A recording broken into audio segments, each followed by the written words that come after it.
Bonjour à toutes et bonjour à tous, j'espère que tout va bien chez vous. Vous êtes au rendez-vous de Faites une pause, votre magazine hebdomadaire sur RCF Sarthe. Au sommaire aujourd'hui, Sandy Servant de la maison Carnuta à Jupille nous fera découvrir les métiers de bûcheron et de débardeur. Anne-Sophie Thuard nous dévoilera sa sélection de livres du mois de novembre avec notamment le tout récent prix Femina. Nous parlerons d'un monument emblématique de notre département, le château de Sillé-le-Guillaume. Allez, on file tout de suite à Carnuta.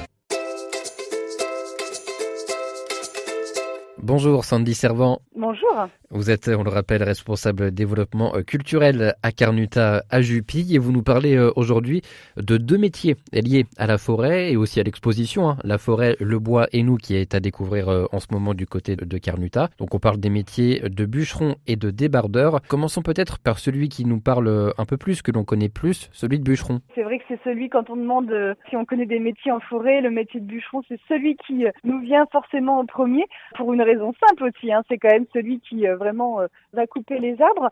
En forêt de Bercé, on va retrouver deux types, on va dire, de bûcheronnage. On a les bûcherons classiques, donc on connaît bien, c'est vraiment une personne physique. Alors aujourd'hui, ils utilisent la tronçonneuse, mais c'est vrai qu'autrefois, on avait des sortes de scies passe-partout, des grandes scies même qui pouvaient être à plusieurs pour pouvoir scier un tronc d'arbre.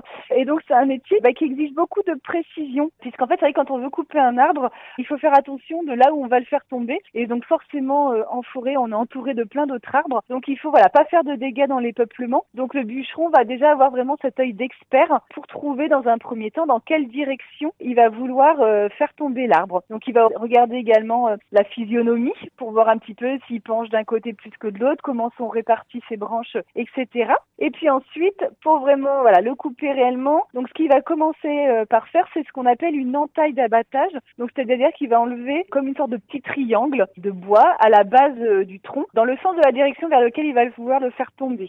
Donc il va enlever ce petit triangle-là, et puis ensuite il va passer de l'autre côté de l'arbre pour commencer à faire sa vraie entaille, bien droite, et puis il va utiliser un petit coin, alors vous savez ces petits triangles sur lesquels on tape, et qui va permettre à la fin finalement de l'arbre de tomber par lui-même entre tous ces arbres-là. Et puis après, il va bien sûr enlever toutes les branches qui sont sur le tronc.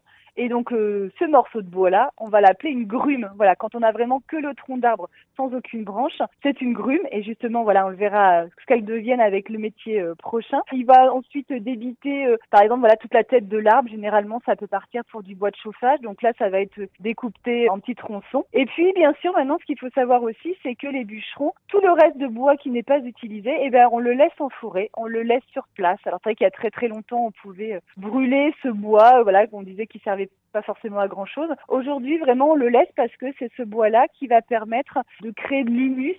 Il va être décomposé par des champignons, par des petites bêtes, par les bactéries. Et tout ça va venir enrichir le sol.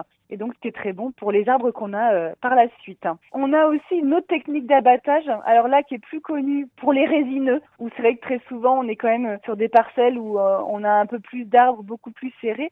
Et on a des machines, une machine qui s'appelle l'abatteuse. Donc là, qui va vraiment à peu près tout faire. Il faut vraiment imaginer une machine avec une sorte de bras articulé devant. Et ce bras articulé, il est muni à la fois et d'une pince et d'une lame de tronçonneuse. Donc il va venir avec sa pince attraper le tronc de l'arbre. La tronçonneuse va couper et puis il va ensuite pouvoir ébrancher, même écorcer et puis ranger joliment, on va dire, les grumes de résineux sur le bord de la route. Donc ça, c'est une autre technique un peu plus impressionnante puisque c'est vrai que ça va beaucoup plus vite avec les machines. Mais en forêt de Bercé, on a encore beaucoup la présence de nos bûcherons dans les parcelles. Est-ce qu'il y a une période particulière pour l'intervention des bûcherons ou est-ce qu'ils travaillent toute l'année? Alors oui, bien sûr, c'est vrai qu'ils vont plutôt intervenir.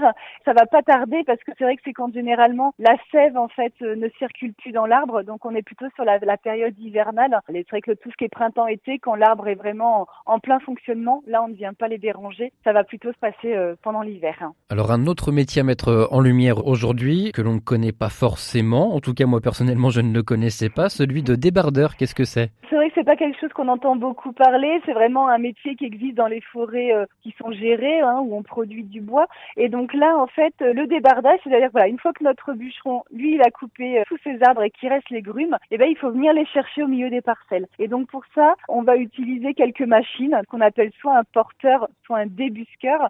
Et ce sont des machines qui vont venir chercher ces troncs d'arbres pour les amener sur les bords de route. Alors là, c'est pareil, ça va pas se passer toute l'année, parce que forcément, vous imaginez que des gros engins qui passent sur des parcelles, il faut pas qu'on ait un sol bien trempé, bien humide, parce que sinon, ça va créer des grosses ornières, ça va tasser vraiment le sol. Donc là, c'est pareil, ils sont sur des périodes très précises dans l'année. Et puis, ce que vont faire également les agents de l'ONF, quand ils sélectionnent en fait les arbres qui vont être à couper, ils vont créer en fait des sortes de petits couloirs en forêt où les engins devront passer par ces petits couloirs-là. Ils n'ont pas le droit de circuler partout dans la parcelle pour tasser le sol, non. Voilà, ils vont emprunter des chemins très spécifiques. Et donc là, on va utiliser alors 2 machines. Donc j'ai dit le porteur, parce que ça va être pour les grumes qui sont plus petites, les bois les plus courts, donc de 2 à 6 mètres de long.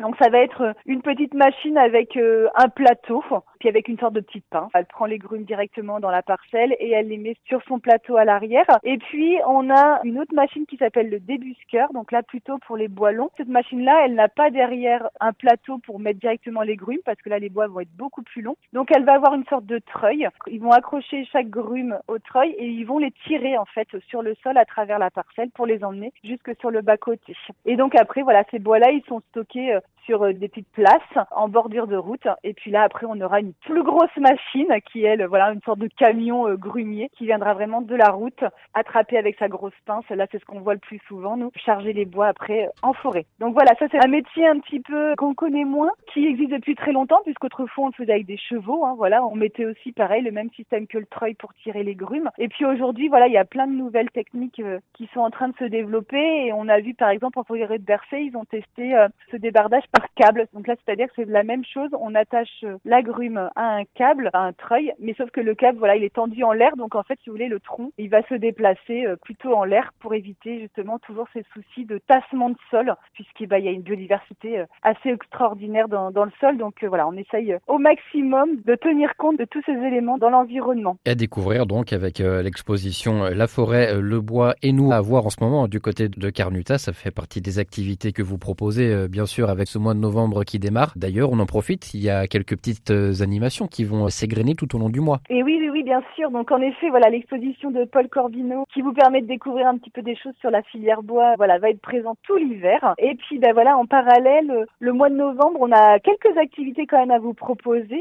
Donc on aura le vendredi 17 novembre une projection au plus près de la faune, donc avec 2 photographes animaliers, donc Rémi Lépiné et Joël Geffrey, qui vont venir nous faire une projection de leurs photos, mais aussi de leurs vidéos. Vraiment, on rentre dans l'intimité des animaux. On arrive à comprendre aussi, comment ils passent des heures et des heures à l'affût pour nous montrer de très très beaux clichés. Et c'est vrai que on peut voir une maman sanglier, une laie qui est en train d'allaiter ses petits, les petits renardeaux en train de jouer. Donc cette projection, elle sera le 17 novembre, donc à 19h à Carnuta. Et puis le lendemain, le samedi 18 novembre, une autre petite animation très différente. On va faire une visite d'entreprise, la visite de la miellerie Rêve d'abeille qui est sur le Grand Lucé. Donc là, on a la chance d'aller à la rencontre du GAEC Duguay-le Guilherme et d'aller aussi sur vraiment la chaîne d'extraction du miel. Une fois que les ruches sont bien remplies, comment ça se passe, comment on va extraire tout ce miel des rayons et puis comment on va faire les assemblages de miel. Une belle découverte, donc ça ce sera le 18 novembre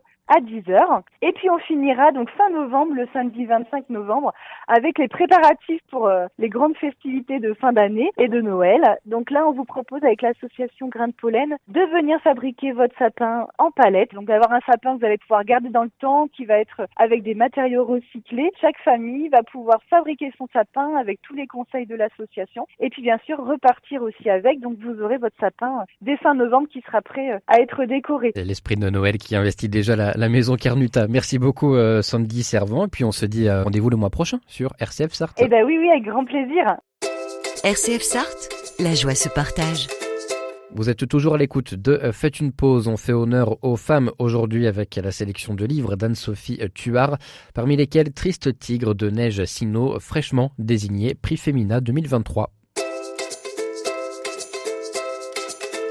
Bonjour Anne-Sophie Thuard. Bonjour. Merci de nous recevoir une nouvelle fois sur les ondes de RCF Sarthe pour votre chronique mensuelle. Aujourd'hui, vous nous présentez 3 livres de 3 autrices différentes. Donc les femmes à l'honneur aujourd'hui avec vous. Et on démarre avec Neige Sino et son livre Triste Tigre. Oui, effectivement, j'ai fait un choix qui me touche, tous ces 3 livres. Et forcément, c'est donc des causes aussi un peu à travers des romans ou des histoires vécues. Et donc effectivement, c'est vraiment cette émission est femmes.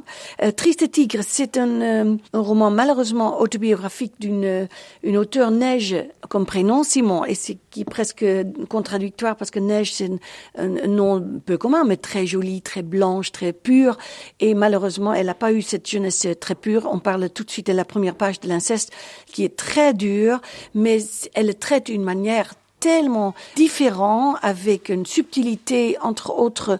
Elle se met à la place de celui, hélas, qui passe à l'acte, donc aussi jusqu'à le jugement. C'est très ouvert, c'est extrêmement touchant.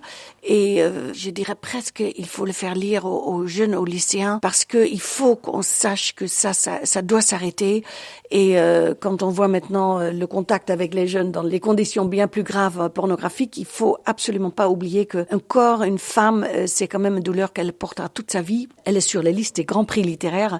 Donc je ne sais pas si ce sujet se prête beaucoup pour le cadeau de Noël, mais en même temps, il faut qu'on en parle, il faut que ça cesse et il faut que le sujet soit traité. Donc le titre Triste Tigre, enfin ça explique un peu, une femme, elle a aussi sa défense, mais triste évidemment. L'histoire quand ça commence surtout à partir de la jeunesse, c'est extrêmement douloureuse, ouais.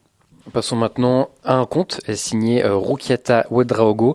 Ça s'appelle Le Petit Mari. Alors, une Africaine de Burkina Faso qui est aussi sur scène beaucoup. C'est une femme avec plein d'énergie, extrêmement drôle sur les idées reçues, sur justement l'Afrique, les Africains.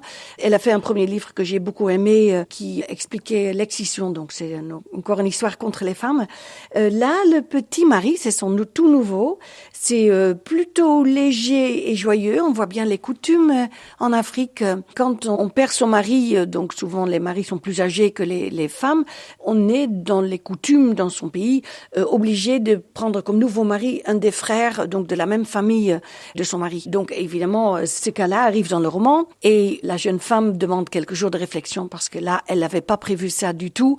Il faut dire que si on dit non, on est plutôt isolé.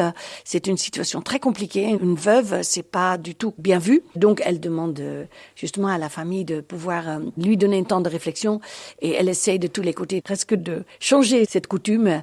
Toute seule, c'est pas simple et surtout, elle avait pas envie d'être une énième femme parce que forcément, on ne demande pas si les frères sont libres. On l'ajoute à la liste, c'est pas très grave. Cause à défendre, mais c'est un roman agréable à lire et puis on voit la force de cette femme et on se demande comment elle va prendre sa décision. Et on termine avec quelqu'un que vous avez reçu il y a quelques jours à la librairie Thuard, c'est Delphine O.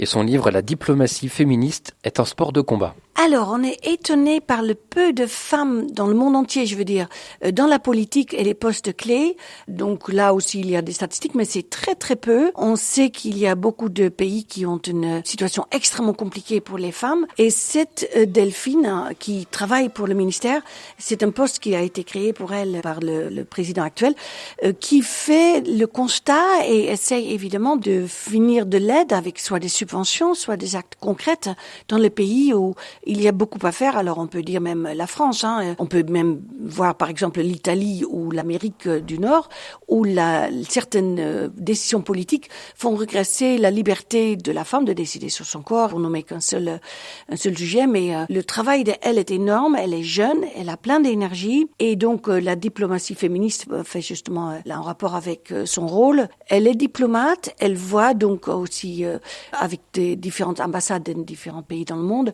ce qu'il est le plus nécessaire ou peut-être le plus faisable dans les pays, parce qu'on fait évidemment avec les politiques de chaque pays, avec des dictatures ou pas. L'idée, c'est que même des toutes petites actions, des fois, peuvent vraiment faire bouger les choses. Donc là, le combat des femmes pour les femmes, c'est bien expliqué. Elle voyage dans le livre, elle explique comment elle fonctionne. C'est un cadeau à offrir à ses filles, à sa maman, à tout le monde. C'est une preuve qu'il faut qu'on bouge dans un sens où la femme, c'est quand même même la moitié de la planète, 50%. C'est important d'y penser. Merci beaucoup, Anne-Sophie Tuard. On se donne rendez-vous le mois prochain. Avec grand plaisir.